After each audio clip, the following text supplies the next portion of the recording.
Bom dia, pessoal! O Homem de Giz é o livro que eu trouxe para refletir com vocês aqui hoje. Uma leitura que eu achei muito legal, surpreendente, de fato muito envolvente. Foi um livro que me prendeu do início ao fim. A diagramação desse livro é perfeita, a escrita é muito fluida, tudo muito rápido e fácil de ler. Eu fiz essa leitura bem fácil, se eu não me engano foi com 2 dias, eu li um pouquinho um dia, finalizei no outro. Então, muito fluida, muito legal, e o mais interessante desse livro é que ele de fato gera esse suspense psicológico na gente, faz a gente querer terminar ele rápido e ler do início ao fim, sem parar. Eu vim trazer para vocês algumas reflexões que eu tive a partir dessa história, uma história que eu gostei bastante, então não vai ser difícil trazer essas reflexões aqui para vocês. Mas antes de entrar nas reflexões, deixa eu te situar aqui na história. O livro ele acompanha o Ed, né, tanto na infância quanto na vida adulta dele, e isso já é um dos pontos mais interessantes desse livro, na minha opinião, tá? Porque a narrativa ela fica alternando, né, entre passado e presente o tempo todo. Então volta em 1986 e 2016. O tempo inteiro fica alternando. No passado, a gente vê um grupo de amigos, né, de crianças, vivendo ali uma vida aparentemente comum, uma vida aparentemente normal, até que coisas estranhas começam a acontecer ali com esse grupo de crianças. Eles criam, né, uma forma de comunicação entre eles usando desenhos de giz. Esses desenhos, eles começam a, de fato, levar eles até os lugares e até situações ou até mesmo coisas, né, que ninguém deveria encontrar. Então é aí que tudo muda nesse livro, né, porque em um desses momentos eles acabam encontrando um corpo, ou melhor, eles encontram partes de um corpo.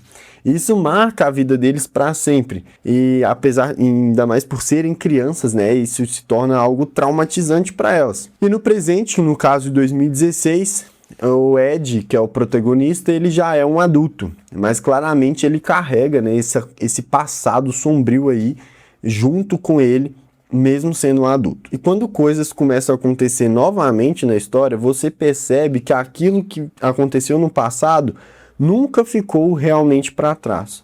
E o mais interessante também é como o livro ele vai te entregando as informações aos poucos, né? Sempre deixando ali uma ponta solta, sempre criando uma dúvida nova. E isso faz a gente querer continuar lendo cada vez mais e mais para saber o que vai acontecer. Igual aquela série que acaba com um episódio, sim, no ápice do episódio você quer ver o próximo para saber o que aconteceu. É isso. É aquele tipo de leitura que flui muito fácil, como eu disse. A escrita ela é simples, ela é direta. Os capítulos eles são muito bem estruturados, uma ótima diagramação.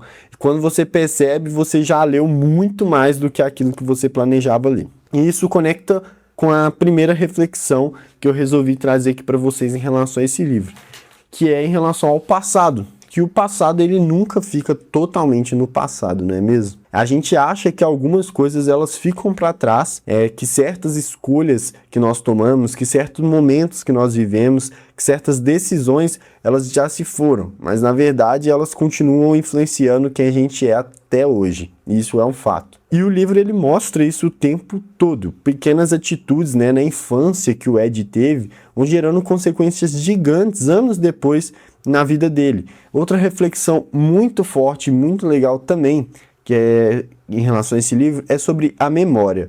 Porque nem tudo que a gente se lembra, né, aconteceu exatamente daquele jeito. Em uma das resenhas aqui do canal, eu até trouxe essa reflexão em relação foi quase memória. E a memória ela é falha, ela distorce, ela protege a gente, ou até engana, né, às vezes. E isso é muito bem trabalhado na história desse livro, O Homem de Giz. Porque você começa a perceber que talvez nem tudo seja tão confiável assim como deveria ser. Nem as lembranças, nem as versões dos fatos, né? E eu achei isso muito legal, porque isso deixa tudo muito mais desconfortável na história. Porque nós, como leitores, não sabemos exatamente no que confiar quando está lendo o livro. Por muito tempo, muitas das vezes, né, durante a leitura, eu desconfiava do próprio Ed também, por causa das memórias que ele ia tendo ali durante o livro, e isso é muito legal. E claro, a outra reflexão também em relação à culpa. Tem essa questão da culpa.